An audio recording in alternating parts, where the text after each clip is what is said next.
So there's a lot of you out there today that are wondering how you can set expectations for new hires that are coming into your company. What I've done is I've actually brought in Bob List of All Things Wireless here in Erie, Pennsylvania. And here's Bob List. Hey Bob, how's it going? Tom, how you doing? Bob. Just wanted to introduce Bob. He's going to go over a couple things on how he sets the expectations for new hires coming into his company. So Bob, there are inquiring minds out there that want to know how All Things Wireless sets the expectations for new hires coming into your company. Can you enlighten us on this? Sure. Tom, it's a pretty easy process. What we found is while doing our interview process, we found that all too often we brought in people who wanted a job but maybe thought they knew what they were getting into, but come day one it was a bit of a culture shock or a surprise for them. So what we've asked our prospective employees to do, new hires, is to maybe come in for a half day and work the store with one of our more seasoned reps or our store manager for a little while to really get a better feel for how we operate and how we do business. That way at the end of that shift, maybe it's 2 hours, maybe it's 4 hours, however long it really takes to get a good feel for what we do. That way when they go home, they can say to themselves, wow, I could really see myself doing this, or this could be really fun. Or some people may say, hey, this isn't what I really expected, and it gives a better overall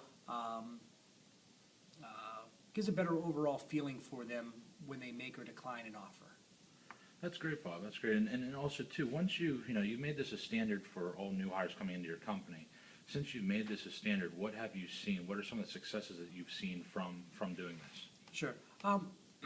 Well, definitely a lower employee turnover rate. I feel that after speaking with some of our peers within the industry, turnover seems to be pretty high, and we typically have a better employee retention rate.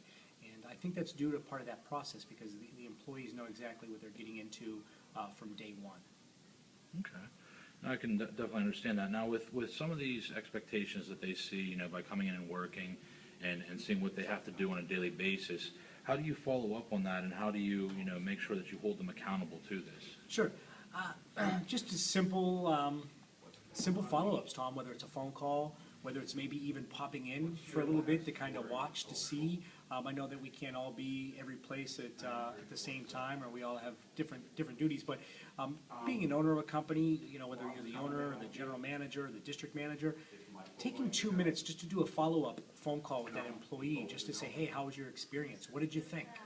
Is this something you really see yourself doing, and you could see yourself doing 1 year, 3 years, 5 years from now, to making sure that they're going to be happy and it's going to be a good fit for your company. I think that 2 minutes really could make the difference between a rep that stays with you for 3 to 5 years or a rep that stays with you, 2 to 3 months because they aren't happy.